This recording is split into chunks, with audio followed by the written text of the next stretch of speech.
Welcome to Voyage Daily Tech, the most important news personalized for you every day, supported by Voyage.com. All right, we've got 5 major tech stories to break down for you today. First, we'll explore the secret deal putting AI rivals OpenAI and Google in business, a strategic bombshell reshaping the entire industry. Then, we'll discuss the enterprise AI startup Glean, which just saw its valuation explode to over $7 billion. After that, we're talking about IBM's bold new timeline, with the company officially putting a 2029 date on delivering a practical quantum computer. From there, we'll look at the accelerated plan to put fully autonomous robotaxis on the streets of London as soon as next spring. And we'll wrap up with Boeing, which just booked a record number of new aircraft orders, despite some intense federal safety scrutiny.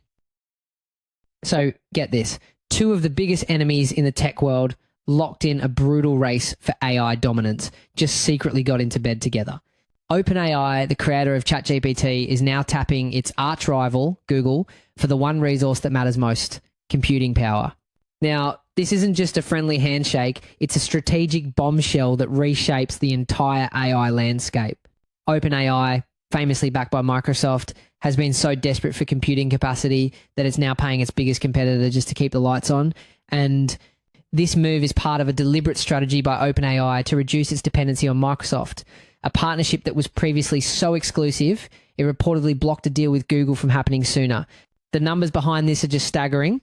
OpenAI's revenue is on a run rate to hit an incredible $10 billion a year, a surge driven by the booming adoption of its AI.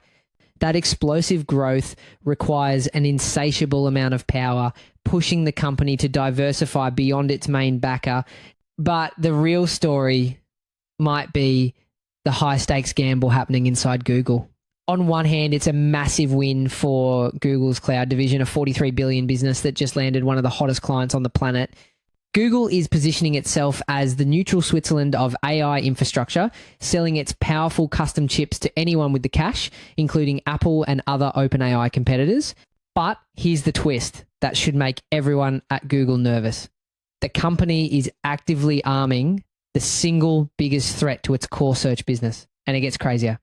According to its own chief financial officer, Google already lacks sufficient capacity to meet the demands of its existing cloud customers last quarter. They are selling precious computing power to a direct rival, even as their own clients are waiting in line. Well, this creates a massive internal conflict. Selling cloud services bolsters a competitor that is chipping away at Google's search dominance.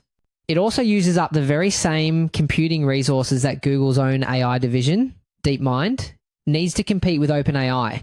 Alphabet is planning to spend an eye-watering $75 billion on capital expenditures this year. And now a chunk of that power will go directly to its rival. The move forces a critical question.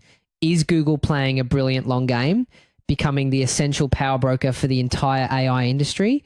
Or is it making a fatal miscalculation, fueling the engine of the very company that could one day topple its empire?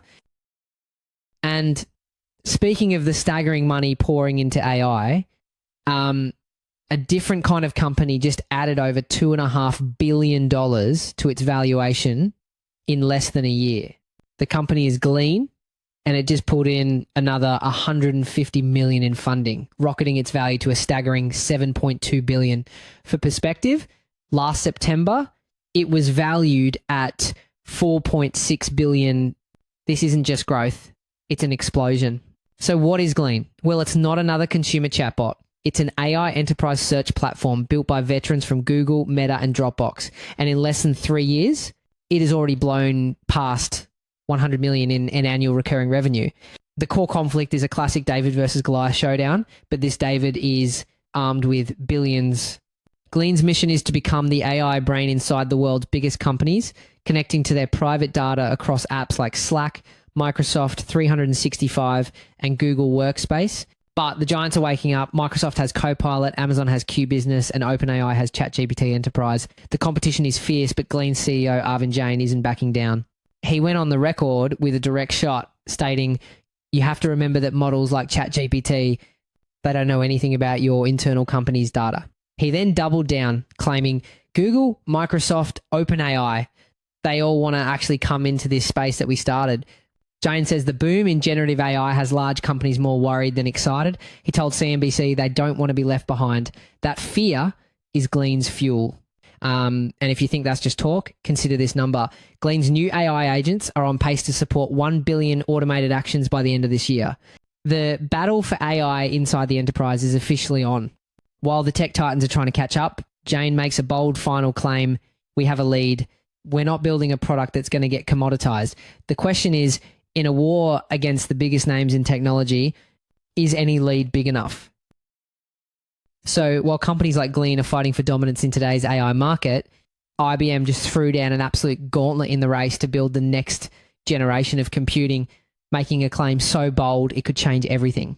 The company has officially put a date on the quantum computing revolution, 2029. That's the year they plan to deliver Starling, a practical quantum computer with around 200 logical qubits. To put that in perspective, that's the kind of power that could finally start solving problems that would take today's fastest supercomputers thousands of years to crack. This isn't just a vague promise. It's a direct shot at every other tech giant in the game. While Microsoft, Google, and Amazon are all pouring billions into the quantum race, IBM has laid out a detailed public roadmap, essentially daring its rivals to keep up. The core of this high-stakes battle has always been one massive problem.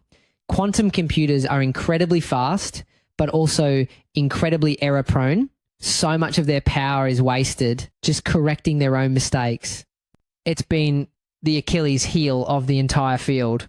But here's where the story takes a turn. IBM claims it has landed on a new approach that fundamentally changes the game.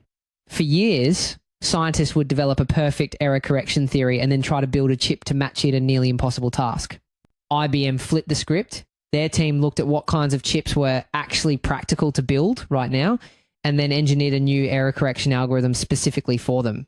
This strategic pivot is the source of their newfound confidence, leading to a statement from IBM's quantum vice president, Jay Gambetta, that is nothing short of a mic drop. He said, "We've answered those science questions. You don't need a miracle now. Now you need a grand challenge in engineering." The message is clear.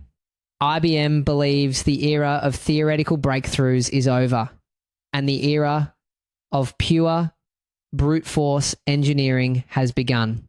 They're not waiting for a miracle, they're building one. With a public deadline and a system plan for 2033 that will be even larger, the question is no longer if we'll see a quantum leap, but who will deliver it first. Now, moving from the long-term future of computing back to the very near future of AI on our streets, fully autonomous robotaxis with no human safety driver at the wheel are set to hit London as soon as next spring. This isn't a far-off prediction. The ride-hailing giant Uber is partnering with UK AI firm Wayve to launch the trial, and it's happening faster than anyone expected.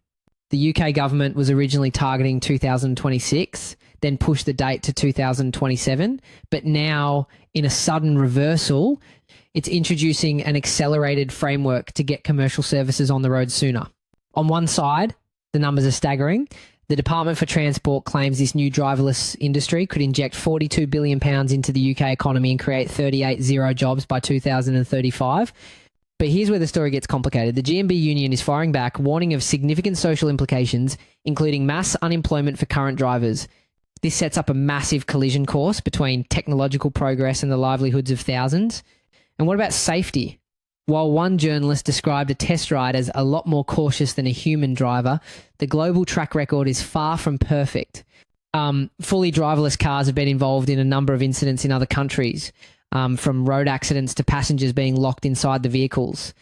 One high-profile service in San Francisco was even cancelled entirely after a series of malfunctions. This isn't just a London experiment, it's a high-stakes global race. In Austin, Texas, Uber already has a robotaxi service operating with vehicles that can run for an incredible 20 hours per day, 7 days a week. And its rival, Tesla, is planning to launch a competing service in the very same city. The technology is no longer a question of if, but how fast. The race to put AI in the driver's seat is accelerating, fueled by billions in potential profit. The only question left is who will pay the price for that progress? And speaking of companies navigating intense safety concerns, Here's a story that seems almost paradoxical. A company under a massive federal microscope for safety just had one of the best months in its entire history. Boeing just dropped a bombshell number for May. 303 new aircraft orders. That's not a typo. It's the 6th highest monthly order tally in the company's history. An absolute monster of a month. The centerpiece of this buying frenzy was a historic deal with Qatar Airways, officially the largest wide-body jet deal Boeing has ever signed. But here's where the story gets really interesting. This record-setting sales blitz is happening at the exact same time the company is under a microscope for its quality and production. The US Federal Aviation Administration literally capped Boeing's output of its best-selling 737 MAX jet at 38 planes per month, all because of the now infamous mid-air panel blowout. And the killer fact? Boeing just hit that target. For the first time in over a year of struggling with production issues, they rolled out exactly 38 new 737 MAX jets in May. It's a direct signal to regulators and the market that they are trying to get their house in order. The momentum continues with deliveries. Boeing handed over 45 new aircraft to customers, nearly double the 24 planes they delivered in the same month just 1 year ago. Since airlines pay the bulk of the price on delivery, that's a massive injection of cash. So is Boeing back on top? Not so fast. The core conflict with its arch rival Airbus is heating up. While Boeing was booking hundreds of new planes, Airbus announced 0 new orders for the month. However, when it comes to getting planes into the hands of airlines this year, Airbus is still in the lead with 243 deliveries compared to Boeing's 220. This all sets the stage for a high-stakes showdown at the upcoming Paris Air Show. Boeing is walking in with a jaw-dropping order book and proof it can hit its production numbers. But the company's own CEO admits they need to stabilize production for months before even asking regulators to lift the growth cap. The final question is simple. Is this the start of a legendary comeback? Or is the aerospace giant flying too close to the sun?